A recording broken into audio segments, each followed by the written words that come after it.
You don't look like anyone who belongs in this room." The voice cut the air like broken glass, sharp, careless, and loud enough for half the ballroom to hear. Charlotte Halston, daughter of tech billionaire Raymond Halston, didn't bother to whisper. She wanted it heard, wanted eyes to turn, and they did. Before we continue, where are you watching from?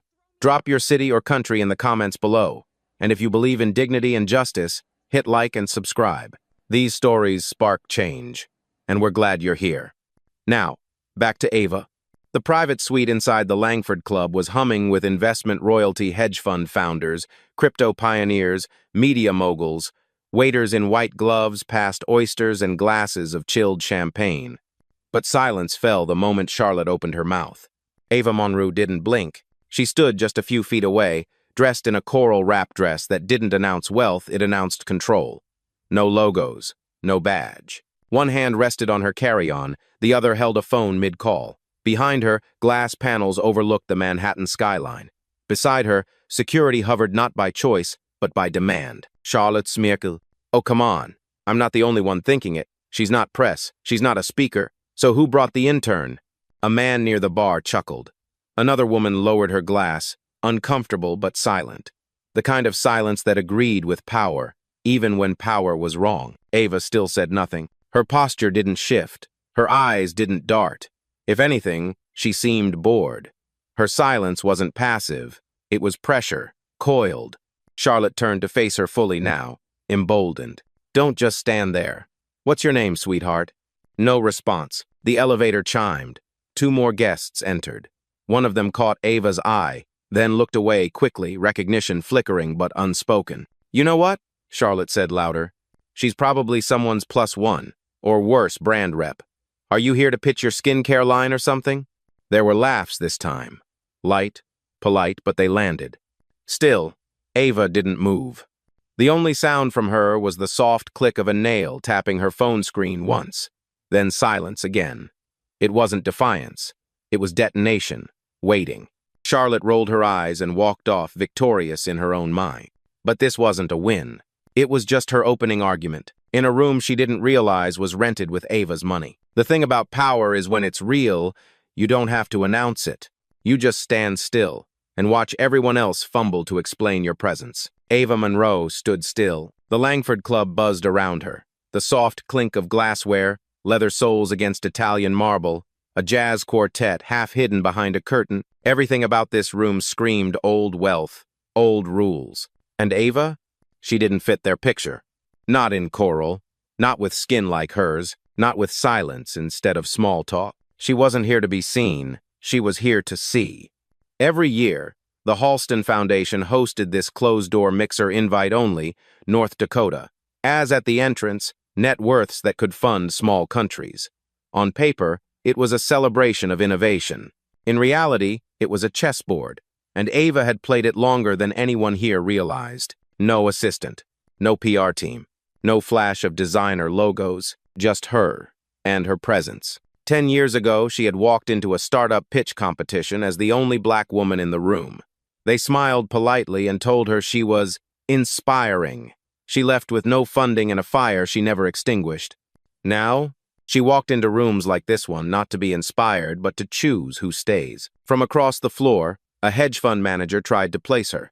He'd seen her name before on a term sheet, maybe. On the board minutes of that Singapore deal last quarter, but she didn't give him time to remember. She turned away. Nearby, a young woman, maybe 26, whispered to her friend, "She's probably someone's lawyer." The friend shrugged. "Not dressed like that." They both laughed quietly. Ava heard it. She didn't react. Because what they didn't know was this. Ava Monroe wasn't just on the guest list. She was the reason it existed. 3 years ago, it was her fund Axiom Capital that rescued Halston BioWare from collapse. A $2.7 billion infusion when no one else would touch the deal. On paper, she was a silent partner. In practice, she held the keys to every vault this room wanted access to. But that was the point. Silence wasn't her weakness. It was her armor. So when Charlotte Halston made her little joke, when the guests chuckled and moved on, Ava didn't move, didn't flinch. She simply waited, because in a room full of heirs and favorites, she was the only one who'd earned her presence. And when the moment came, and it would, she would show them that. Not with noise, but with numbers. "Excuse me, miss, this area's for active stakeholders only." The voice came from behind Ava, tight with forced politeness. A man in his early 32nd, tailored navy suit, hair gelled into submission. His name tag read Grayson Wells, Special Advisor to Halston Holdings. He wasn't asking. He was telling. Ava didn't turn around. She didn't need to. Grayson stepped closer. "Unless you're part of logistics or press, I'll have to ask you to clear this perimeter. We have some sensitive conversations underway." Charlotte smirked from across the room, sipping her drink. This was coordinated the way power likes to clean up its own discomfort. Ava slowly glanced over her shoulder. No irritation, no confrontation. Just a pause, like she was giving him a chance to correct himself. He didn't take it. Instead, he doubled down. "You don't seem to have a badge," he added, lowering his voice like a secret. "These events require confirmation through the board's CRM list, and I'm fairly certain you're not on it." Across the room, a woman in a pearl jacket whispered, "Someone really should screen these guest lists better." Her date nodded. "She looks more like PR than private equity." Ava said nothing, but in her hand, her phone lit up. A single text from Carla, her executive operations lead. "FYI, Axiom's 2.7B position still flagged as active on Halston's public disclosures. Want me to freeze comms yet?" Ava didn't reply. Not yet. Instead, she turned slowly and finally faced Grayson. "I see," she said, calm, low. "Is there a dress code I missed, or just a face code?" Grayson blinked. Charlotte, watching, didn't blink at all. "You're misinterpreting," he said quickly. "I'm just ensuring we maintain the integrity of this space." Ava tilted her head. "This space?" Her eyes swept the room, then landed right back on his. "You mean the one built on capital you no longer control?" Silence. Not just from him. From three people nearby who heard her tone shift. Not louder, but heavier. The kind of voice that didn't need volume, only precision. Grayson stiffened. "Are you suggesting you're involved with Halston's books?" Charlotte laughed audibly now. "She's probably some consultant who read too many reports." That's when someone else stepped in, not to help, but to pile on. A gray-haired man in a tan blazer, clearly tipsy and full of entitlement, raised his glass toward Ava. "If you're here for optics, darling, I'd suggest the media room's 2 floors down." The laughter was louder this time. But Ava? She didn't move, didn't blink. Instead, she whispered one line. Not for them, but for Carla, still on the line. "Prepare the red file." Then she looked at Charlotte and smiled. The room didn't know what to do with silence, especially not when it came from a black woman who didn't look shaken. Grayson adjusted his tie. Charlotte sipped her drink harder. Even the music, a soft string rendition of Billie Eilish, seemed to grow self-conscious. Ava didn't say another word. She tapped her screen once. Not frantic, not dramatic, just deliberate. Charlotte leaned toward Grayson, loud enough for others to hear. "Is it just me, or is she texting someone to Google what private equity means?" Another laugh, this one brittle, forced, but it rippled. A waiter passed. Charlotte snapped her fingers for another glass. "Don't just stand there," she muttered in Ava's direction. "Either grab a drink or grab your seat back in general admission." Still, Ava remained still. She wasn't ignoring them. She was measuring them, the way a surgeon measures a heartbeat before making the first cut. Across the room, a junior analyst named Kira, mid-22nd, badge barely visible, holding a tray of client folders, paused. She'd seen the exchange. Her eyes flicked from Ava's calm, centered frame to the smirking cluster around Charlotte. Then she looked at her tablet, scrolled, stopped, and froze, because there, at the top of the partner overview document, under Axiom Capital, was a name: Ava Monroe. Managing partner, co-founder, board member, Halston Joint Ventures. Kira's breath caught. She looked up again. Everything made sense now. The silence, the presence, the phone. And suddenly, the room felt off, like watching a movie where you just realized who the killer was 10 minutes too late. Kira stepped forward, not loud, not confrontational, but present. "Excuse me," she said, addressing Grayson. "Do you know who she is?" Grayson blinked. "I know who she's not a listed guest." Kira held up the tablet, hands slightly trembling. "She's not just a guest," she said. "She's a board-level investor." Charlotte scoffed. "Oh, please. She could have photoshopped that from LinkedIn. I've seen the profile scams. You people fall for anything." That phrase hung in the air like smoke. You people. Ava's head turned slowly, and for the first time, her expression shifted. Not anger. Focus. She looked at Charlotte, then at Kira, then back at her phone. Carla's message had just updated. Red file synced. Standing by for Phase 1 trigger. Ava didn't nod. Didn't smile. She just whispered. Almost there. She's a board-level investor. Those 6 words didn't land softly. They cracked something open, not loud, but deep. Enough to make a man near the bar lower his glass mid-sip. Enough to make Charlotte's smirk twitch. Enough for the room to shift its posture. But Ava? She didn't move. Kira still held the tablet, her voice now steadier. I double-checked. She's not just involved. She helped underwrite the joint venture that funds this entire series of Houston incubators.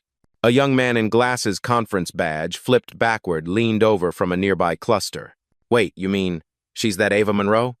Kira nodded. And with that, the dam cracked wider. Phones came out, not recording, not yet, but searching. Search bars filled.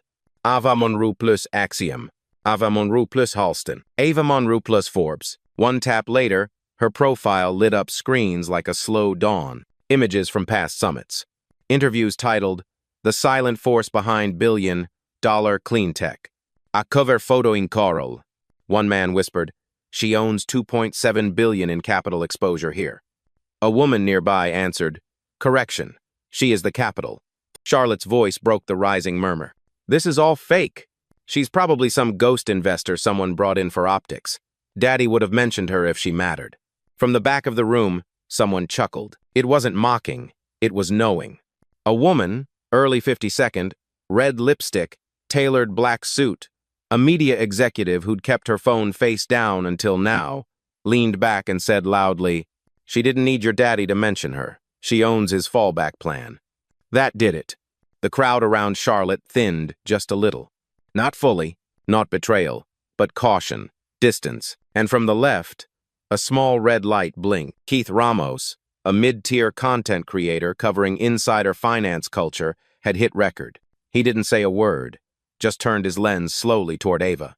Kira noticed. So did Ava. She raised one finger slightly, not in panic, but command. Keith nodded. He lowered the phone. Ava's voice finally returned, soft, even. Let them hear it, not film it. Keith's voice cracked back, almost a whisper. Understood. Then Ava turned to Charlotte, still standing, still defiant, and asked, calmly, Would you like to try that joke again? Charlotte swallowed. Not fear, but the first hint of understanding. She wasn't the main character anymore. I've had enough of this. Charlotte's voice rang out like a warning shot, but it didn't echo. Too many ears were no longer willing to bounce her power back to her. She stepped forward, glass still in hand, but the confidence in her stride had dimmed. Just a flicker. But Ava noticed. This event is private, Charlotte said, raising her voice, and this woman is causing a disruption. A few heads turned, not because they agreed, but because they sensed something shifting. Like watching someone yell at the wrong storm, Grayson picked up on the cue. I'll call security, he said, reaching into his blazer for the event comm. This has gone beyond protocol.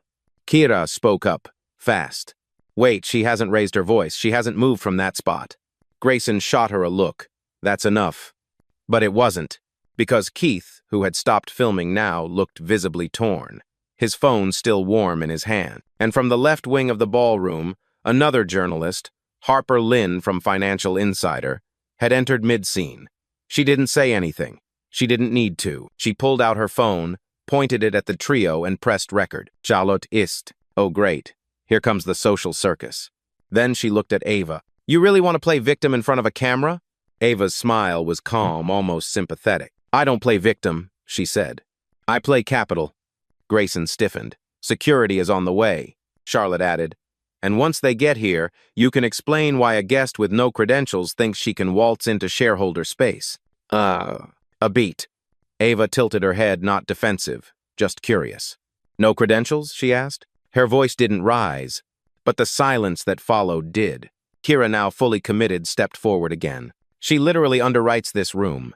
Charlotte snapped. Oh, for God's sake, will someone shut the intern up? That line hit hard, not just in the air, but in the crowd, because now the mask had slipped. The room began to shift again. And Ava? She didn't say a word. She just turned toward the entrance, and right on cue, The doors opened. Two uniformed Langford security officers stepped inside, calm, neutral, but alert. Grayson motioned toward Ava. "She's the problem." They didn't move yet, they scanned. Ava slowly raised her phone, tapped once. On the other end, Carla's voice came through crystal clear. "Protocol primed. Final confirmation?" Ava glanced at Charlotte, then at the crowd. Then she said one word. "Not yet." Then she turned to the guards.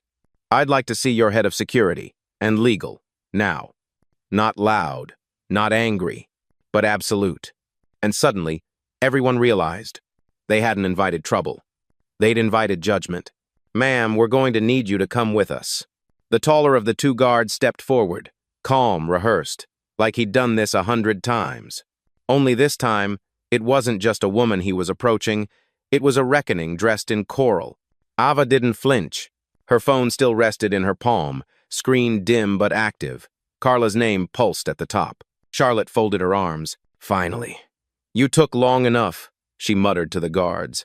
"Escort her out through the service hallway. I'm tired of the theatrics." The security officer hesitated. Something didn't feel right.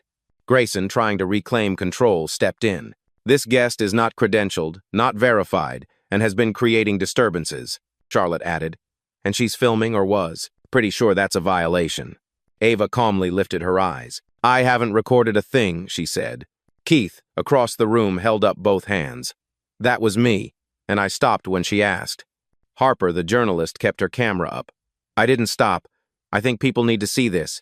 Charlotte turned sharply. "Then get out too. This isn't a press event." That's when Ava moved just one step, just enough to change the charge in the room. The security officer stepped forward again. "Ma'am," he said, hand gently motioning toward the exit. Charlotte smiled. She could smell the ending. "Don't make this harder," she said. "Just walk out like a good assistant." Then she reached forward 2 fingers and touched Ava's shoulder. And that was the mistake. The room went still. Not silent, still like air caught in glass. Because touching her wasn't procedure. It wasn't policy. It was personal. And it exposed everything. The disrespect. The entitlement. The belief that authority comes with lineage, not legitimacy. Ava turned slow, precise. She didn't slap the hand away. She didn't step back. She leaned in just enough. And said, "You just crossed into liability." Charlotte laughed brittle. "What are you going to do? Call your supervisor?" "No," Ava replied. "I'm going to call your father's board." And then she tapped her screen. Carla's voice was waiting. "Understood." Phase 1 triggered. External comms frozen. Internal escalation underway. Red file sent to Halston Legal, PR, and board chair. Timestamp marked. Ava looked back at the guards. "I suggest you don't put hands on me again. Not unless you'd like to explain, under oath, why a shareholder was manhandled in her own funded space." The taller guard blinked. The shorter one lowered his hand. Grayson's lips parted, but nothing came out. "And Charlotte?" Charlotte stepped back, but it was too late, because Harper Lynn had caught the entire contact, and her live stream was now climbing past 15,000 viewers. The headline typed itself, "Investor ejected by billionaire's daughter, but she funds the whole room." And Ava? She turned to the crowd, not to address them, but to wait, because the fall doesn't begin with a scream. It begins with stillness. "Carla," Ava said, voice low but precise. "Initiate Protocol 2. Full containment. Real-time trace. Lock the Axiom node." There was no delay. "Understood," Carla replied. "Halston's equity dashboard just went dark. Their entire digital comms suite is quarantined. Confirmed. Red file pinged by 3 board members. You'll hear from legal in 90 seconds. Charlotte didn't understand, not yet, but Grayson did. His eyes flicked to his phone, then back to Ava. You had access to the back end?" he asked. Ava didn't answer. She didn't need to.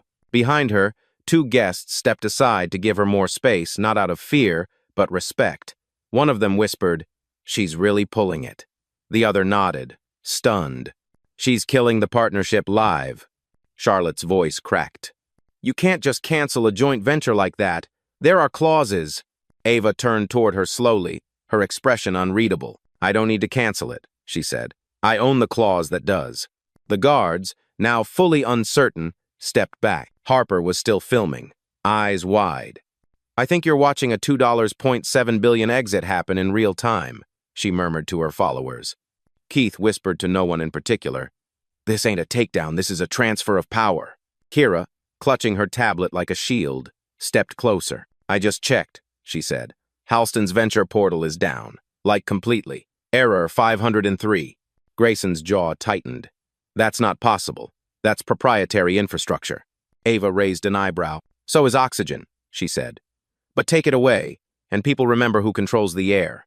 Charlotte reached for her phone. Her fingers trembled slightly. No, she muttered. No way this is real.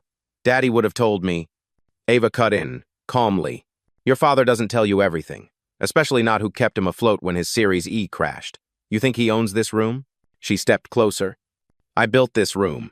Charlotte didn't respond, but her silence said more than her words ever could. Then, Ava turned to the guards now watching, listening, reassessing. If your concern is protocol, she said, then you'll note that as of 24 seconds ago, I locked the primary funding channel to this event. She nodded toward the glass doors. And once legal confirms this ballroom, she glanced at Charlotte, goes dark, along with every license tied to Halston's expansion fund. Silence. Then Carla's voice returned in Ava's ear, crisp and surgical. Halston Legal has responded. Board chair acknowledged breach of conduct. They've greenlit your full exit. Statement incoming. PR freeze activated. Live stream links flagged. You're clear to proceed. Ava breathed in once, then said, simply, begin. By the time Ava stepped toward the center of the ballroom, the room had stopped breathing. No one touched their drink. No one checked their phone. Even the jazz quartet, sensing something tectonic, faded into a confused diminuendo. She didn't raise her voice. She didn't stand on a platform. She simply spoke. My name is Ava Monroe. A pause. Heavy. Electric. I'm co-founder and managing partner of Axiom Capital. And for the last 3 years, I've served as lead investor and controlling stakeholder in the Halston Joint Venture Initiative. Heads turned. Meaning, she continued, I approved the funding for this building. I underwrote the valuation of the Halston R&D wing. I signed the agreement that paid for the logo on your champagne napkins. Her voice didn't rise, but it traveled. Charlotte took a step back. Grayson's lips parted, eyes wide. That's not possible. Ava turned to him. You signed my NDA 2 years ago, she said. You just didn't know it was me. From behind a marble column, a man in a gray vest, Halston's VP of PR ducked into view, phone pressed to his ear, whispering fast. Harper's live stream hit 47,000 viewers. Keith's comments section exploded. And then, gasps. Someone at the bar pulled up a video. A TED Talk. Ava Monroe. Coral dress. Singapore. Standing ovation. Someone else pulled up Forbes, 50 women who rebuilt the economy. Slide 3. Ava, stern, brilliant, unbothered. Charlotte's expression cracked. You lied. No, Ava said calmly. You assumed. And Kira looked around the room, voice barely above a whisper. She doesn't just belong here, she owns here. And that was when it happened. The twist wasn't her title. It wasn't the power. It was the realization that they'd all seen her and refused to see her. Charlotte stammered, her face pale. I didn't know. That's the point, Ava cut in. You didn't want to. She turned to the guests. All of you have spent the last 40 minutes asking if I was lost, or out of place, or fake. A slow breath. But I was standing exactly where I was meant to be. The glass in Charlotte's hand tilted not by intention, but by shock. The champagne spilled silently down her wrist. Ava stepped forward, voice still even. I didn't need a stage, or an announcement, or applause. She looked Charlotte directly in the eye. I just needed one moment of underestimation. Then she turned, calmly, and walked back toward the main entrance. Not rushed, not flustered, just sovereign. The aftermath wasn't loud. It was stunned, dense, like a room that suddenly realized it had been standing on the wrong side of history live. Charlotte didn't speak. She couldn't. Her fingers trembled around the half-empty glass. Her mouth opened slightly, as if a rebuttal might form, but nothing came. Not even breath. Grayson just stared at the floor, face pale. His earpiece blinked with missed calls, all from Halston Legal. He didn't answer. What would he say? That he dismissed the woman whose signature funded his last 2 quarters? Kira stood frozen, still holding the tablet. But this time, her face wasn't uncertain. It was certain, fiercely so. She watched Ava walk, slow and composed, toward the double glass doors like they were her own, because they were. And the room? The room was coming undone. Harper's live stream hit 62,000 viewers. A screen capture of Ava's calm face was already trending under number Monroe Move. One viewer commented, "She dismantled them in silence. That's legacy." Across the floor, whispers surged like fire eating silk. "Did you hear what she said? She pulled $2.7 billion mid-event. My boss just texted Axiom locked out Halston's entire portfolio. She bought this space and let them mock her in it." Near the bar, an older woman in a navy gown clapped once, then again, then steadily. Others joined, not all at once, but one by one, like they were washing off their own complicity, not in cheering, but in silence. By the time Ava reached the threshold of the ballroom, more than a third of the guests were clapping. Not performative, not obligatory, just awake. Charlotte took one step toward the crowd, then stopped. The applause wasn't hers. It had never been. Keith looked around, his phone now down, and said to no one, "You know what the real twist is?" Someone answered, "That she was CEO?" Keith shook his head. "Number that she let us show ourselves first." At that moment, Carla's voice returned in Ava's earpiece. Board acknowledgement confirmed. Halston Internal just suspended all campaign rollouts. Do you want to release the joint statement now? Ava slowed, hand on the door handle. No, she said quietly. Let them sit in the silence a little longer. Behind her, the applause swelled, and the ballroom once curated for power had become the stage for its correction. Outside the ballroom, the Langford Club's corridor gleamed with silence, the kind polished by generations of unchecked wealth. But tonight, that silence belonged to Ava Monroe. She stood at the mezzanine balcony, back turned to the room she had just redefined. Below, the city pulsed lights flickering like circuits recognizing new command. Her phone vibrated once. A secure push notification from Carla. All thresholds reached. Legal has cleared your next move. Portal open for final signature. Ava didn't hesitate. She opened the Red File app. A biometric scan done. Then the screen displayed 3 words. Execute total exit? Her finger hovered for only a second. Then, confirmed. Across 3 continents, servers spun. In Singapore, Frankfurt, and New York, the digital bridge between Halston Holdings and Axiom Capital dissolved line by line. Partnership contracts voided. Access credentials revoked. Shared dashboards, analytics, cloud systems sealed. In under 30 seconds, the empire Charlotte's father had quietly relied on was no longer his to touch. At the exact same moment, Grayson's phone blinked red. Access denied. He tapped again. Error 401. Credentials revoked. Inside the ballroom, confusion spread like spilled ink. Whispers turned frantic. Someone muttered, "We just lost the back end." Another shouted, "Our Q4 campaign files are gone. Everything's offline." Charlotte's father, Raymond Halston himself, appeared on a side screen in the ballroom, joining via secure conference. His voice was terse. "What the hell just happened? Who authorized this?" A single reply showed on the screen. Ava Monroe, Axiom route clearance logged. Time, 8:41 p.m. Est. Action, full withdrawal. The room exploded in disbelief. Raymond's voice cut again. "Put her back on, now." But Ava had already stepped into the elevator. On the ride down, her reflection met her gaze composed, clean, intact. As the floor numbers ticked, Carla's voice returned. "Exit complete. Halston board has initiated emergency meeting. PR holding pattern is stable. You've made history, Ava." She replied, barely above a whisper. "Number, I just ended a chapter." When the elevator opened to the Langford lobby, Ava walked out head high, heels steady past guests, staff, and silence shaped like awe. By the front doors, a junior analyst stood frozen, young, nervous. "Ma'am," she said, unsure what else to call her. "What do we tell the market?" Ava didn't pause. She only said, "Tell them. The market just learned how to spell respect." And then she was gone. Outside, the August air clung to Manhattan like warm velvet. Ava Monroe stepped onto the curb, her driver already waiting black sedan, back door open, no questions asked. She didn't rush. She stood for a moment, the kind of moment that rewrites memory while the Langford Club behind her sat in stillness, lights on, power off. Inside, Chaos bloomed quietly. Staff resetting terminals.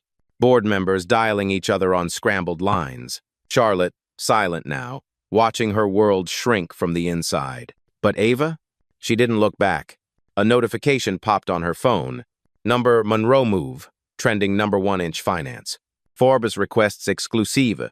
CNBC asks, who really controls capital? She dismissed them all, because the story wasn't for headlines. It was for every room that ever made someone like her feel like an accident. She opened the car door, but before stepping in, she turned just slightly and looked up at the glass tower behind her. Somewhere in that ballroom, they were still scrambling to explain the collapse of an alliance they never bothered to understand. A woman nearby, maybe a pedestrian, maybe a guest who snuck out to breathe, approached her. I saw what you did, she said quietly. They'll talk about it, they'll twist it. But those of us who know, we know. Ava nodded once, not in agreement, in acknowledgement. Then, her eyes met the woman's, steady, unshaken. Let them talk, Ava said. Talking is all they ever had. The woman smiled, and Ava stepped into the car. The door closed with the kind of softness that meant it didn't need to slam to be heard. As the car pulled away, a final message from Carla slid into view. All done. Market analysts calling it the quietest coup in venture history. Your move, Ava. She read it, then locked her screen. No grin, no speech, just presence the kind that couldn't be dismissed anymore. And as Manhattan flickered behind her, Ava Monroe disappeared into the city she owned, one unspoken truth echoing in her wake. Power doesn't prove itself. It just decides when you find out.